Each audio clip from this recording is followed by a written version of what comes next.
Magandang araw po sa lahat ng mga nakikinig sa channel ko. Ako po ang inyong lingkod, Misteryo. Bago po tayo magsimula, huwag niyo pong kalilimutang mag-subscribe, mag-like at i-comment ang inyong sariling mga nakakatakot na karanasan. Malaking tulong na po ito para sa akin. Maraming salamat po. Magandang gabi po, Sir Misteryo, at sa lahat na rin po ng mga nakikinig sa channel mo. Isa po akong pulis na nakadestino dito sa Tagum City. Hindi ko sana ito ibabahagi. Pero ilang taon na rin ang nakakalipas at hanggang ngayon, hindi ko pa rin makalimutan ang gabing yun. Taong 2019, ako at ang partner kong si P.O. Juan Garcia ay nakatanggap ng tawag mula sa barangay Tanod ng Apocon. May narinig daw silang mga kaluskos at sigaw galing sa lumang compound ng isang abandonadong ospital. Wala na raw dapat tao doon dahil sarado na yung gusali simula pa noong nasunog ang kalahating bahagi nito ilang taon na ang nakakalipas. Pagdating namin, madilim at tahimik, pero paglapit namin sa gate, bigla namin narinig yung tunog ng wheelchair na gumugulong sa loob. Inilawan namin ng flashlight pero walang tao. Nasa gitna ng courtyard yung lumang wheelchair. Bahagyang gumagalaw kahit walang hangin. Sinubukan naming pumasok para masilip. Pero pagdating namin sa loob, naamoy namin yung parang nasusunog na goma at gamot na antiseptic. Sa dingding, may mga bakas pa ng uling at tabo. Habang iniikot namin, naririnig namin yung tunog ng paghinga. Parang may tao sa loob ng dating ICU. Binuksan ko yung pinto pero wala po talagang tao. Ang nakakakilabot, paglingon ko, may nakasulat sa salamin gamit ng parang dugo. Ang nakalagay po doon ay tabang na ang ibig sabihin po sa Tagalog ay tulong. Pagkalabas namin, tinawag namin yung barangay Tanod para sabihin walang tao sa loob.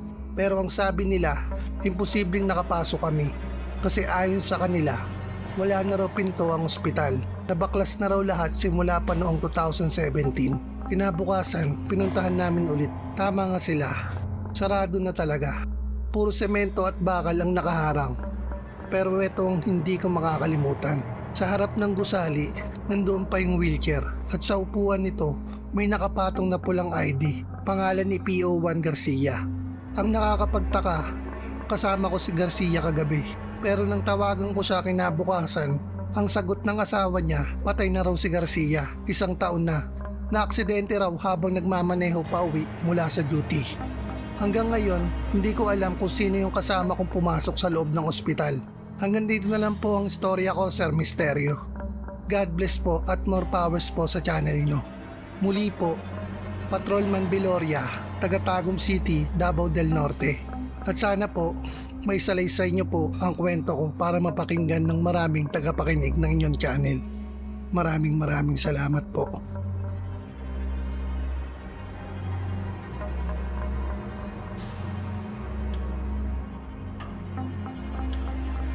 Magandang araw po sa inyo, Sir Misteryo. At sa lahat ng mga nakikinig. Tago niyo na lang po ako sa pangalang Alvin. Isa akong pulis na nakasign sa isang bayan dito sa Iloilo. Marami na akong karanasan sa trabaho, mga aksidente, krimen at mga kababalaghan. Pero itong ikakwento ko ngayon, ito ang hindi ko makakalimutan habang buhay. Taong 2022 yon, kalagitnaan ng tag-ulan. Bandang 2:00 ng madaling araw. Naka-duty kami sa checkpoint sa isang madilim na bahagi ng highway. Tahimik ang paligid. Tanging tunog ng ulan at makina ng patrol car ang maririnig.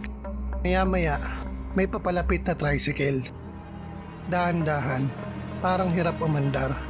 Pinara namin para inspect. Paglapit, laking gulat ko kasi walang driver. Ang nakasakay lang sa sidecar ay isang matandang babae, nakaputing damit, nakalugay ang buhok at may hawak na basket ng prutas. Tinanong ko kung nasaan ang nagmamaneho. Ngumiti lang siya, tapos tinuro yung upuan ng driver. Pero wala talaga roon, napatitig ako sandali.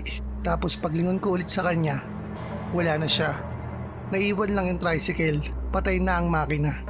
Kinabahan kami ng kasama ko. Tinawag namin yung ibang team sa radyo at pinasilip sa lugar. Pero ayon sa kanila, walang tricycle na dumaan. Pero nandoon pa rin yung tricycle sa harap namin. Nung sinubukan naming ilipat, napansin naming may lumang plaka, 1987 pa, at kalawangin na parang dekada na ang tanda. Kinabukasan, dinala namin sa impounding area. Pagbalik namin ng kinagabihan para silipin, nawala ang tricycle na parang bula. Ayon sa matatanda sa lugar, may matandang babae raw na laging nakikita sa kalsadang iyon tuwing umuulan.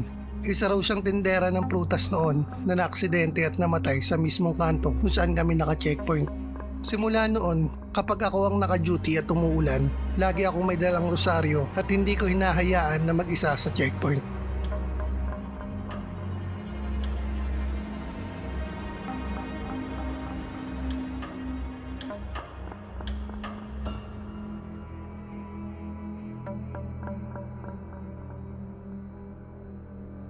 Magandang gabi po, Sir Misterio.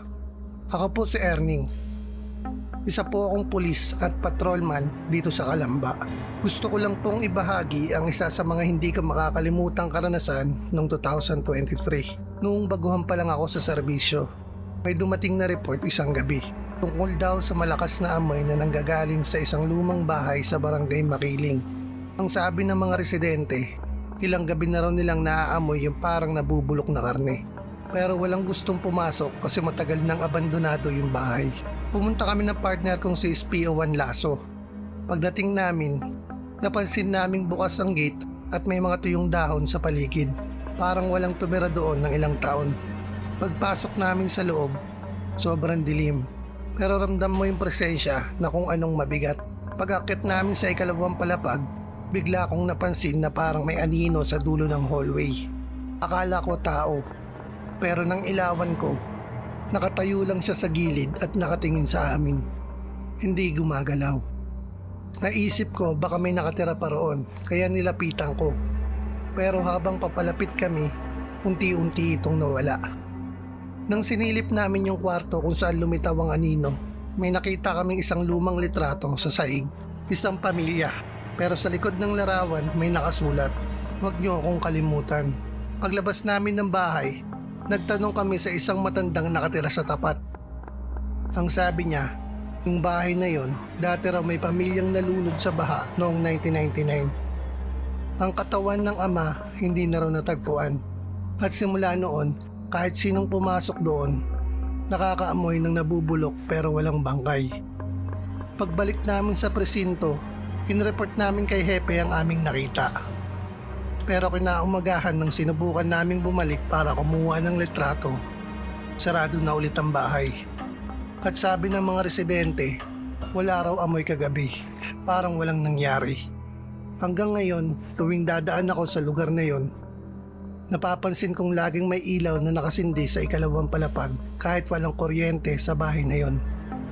Hanggang dito na lang po ang kwento ko, Sir Misterio. Ako po si Patrolman Erning de la Cruz, taga Calamba City, Laguna.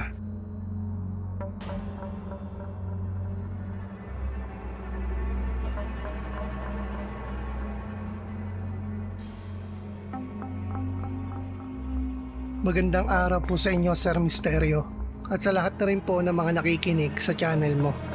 Matagal na po akong tahimik na nakikinig ng inyong programa. Pero ngayon ko lang naisip na magpadala ng kwento. Hindi ko alam kung may paliwanag dito. Pero hanggang ngayon, hindi pa rin nawawala sa isip ko ang gabing yun. Taong 2022, gabi ng September 14, naka-duty ako sa isang checkpoint sa may Tanay-Banay-Banay Road. Madilim doon, madalang dumadaan at kung meron man, puro truck o motor ng mga mangingisda. Kasama ko noon si SPO1 De Leon at si SPO1 Marco. Mga bandang 2:00 ng madaling araw, may humintong puting kotse. Lumang sedan, walang plaka sa likod pero may temporary plate sa harap. Lumapit ako sa driver's side pero walang tao sa loob. Binuksan ko yung flashlight ko at tinutok sa loob. Kitang-kita kong bukas ang makina. Tumatakbo pa pero walang sino man. Tumawag ako kay De Leon para silipin. Nang buksan namin ang pinto, malamig ang loob ng kotse. Parang kapapatay lang ng aircon. Nakita ko sa likod, may school ID.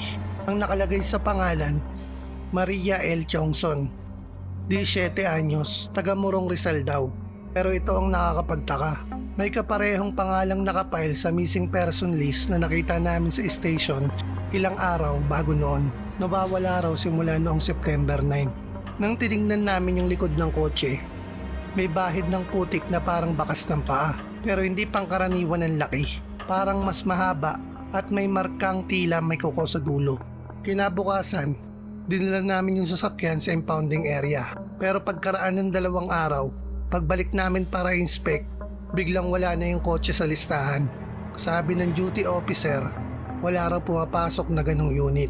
Ang mas nakakatindig balahibo, nung sumunod na gabi habang naka-duty ako sa checkpoint ulit, may dumaan na kotse, parehong modelo, parehong kulay, parehong temporary plate, at sa likod, sandali kong nasilayan, may nakaupong babae, nakatingin sa akin, maputla, nakangiti. Nung kumurap ako, nawala na.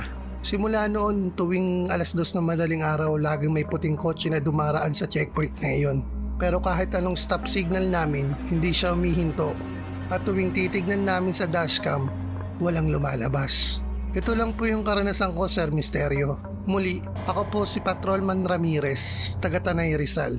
Sana po, may bahagi niyo po ang kwento ko at maraming salamat po.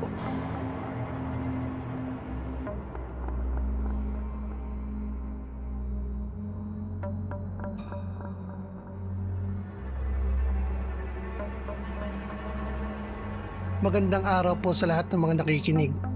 At sa inyo na rin po syempre, Sir Misterio. Tagal ko na ang gustong ibahagi ang karanasang ito. Pero ngayon lang ako nagkalakas ng loob. Hindi ko ito malilimutan. Ito ang unang pagkakataon na napatunayan kong may mga bagay talagang hindi kayang ipaliwanag ng batas o ng lohika. Noong 2021, bagong lipat ako sa Bacolod Police Station 7. Gabi yun ng Hulyo 23. Naka-duty ako sa desk kasama si SPO2 Villaflor. Bandang 11:00 ng gabi, may dumating na lalaki. Basang-basa, putik-putikan, nanginginig. Ang sabi niya, may nakita raw siyang bangkay ng babae sa tabi ng irrigation canal sa Barangay Granada. Agad kaming nagresponde. Ako, si Villaflor at 2 tanod. Pagdating namin sa lugar, madilim at mababaw lang ang kanal. Sinundan namin ang direksyon na tinuturo ng lalaki. Pero pagdating namin sa mismong spot, walang bangkay. Wala na rin yung lalaking nagsumbong. Nilibot namin ang paligid. Ilang metro lang ang layo, may nakita akong puting damit na lumulutang sa tubig. Parang gown. Nang ilawan ko, may nakita akong muka, pero hindi tao. Maputla, walang mata at nakabuka ang bibig na parang sumisigaw, pero walang tunog. Napatras ako at muntik ng madulas. Pagkatingin ko ulit, wala na yung anyo. Nagsigawan yung mga tanod kasi may narinig daw silang babae na umiiyak sa may puno ng mangga sa kanto. Nang puntahan namin, may nakaupungang babae. Puting-puti ang damit pero nang lapitan namin, bigla itong tumayo. Naglakad papunta sa madilim na parte ng daan at tuluyang naglaho. Pagbalik namin sa presinto, sinabi ng hepe namin na may kaso talaga roon 5 taon na ang nakakalipas. Isang babaeng nasawi sa aksidente malapit sa kanal. Hindi raw natagpuan agad ang katawan. Ayon sa mga matatanda, minsan daw nagpapakita kapag may malakas na ulan. Simula noon, tuwing may malakas na buhos ng ulan at duty ako sa gabi, may naririnig akong iyak ng babae sa may back gate ng station. At sa CCTV, palaging may aninong dumadaan papunta sa bandang Barangay Granada. Kahit wala naman taong pwedeng dumaan doon. Ngayon lang po ang istorya ko, Sir Misterio. Muli po, ako po si Patrolwoman Monteverde, taga Bacolod City, Police Station 7. Maraming salamat po.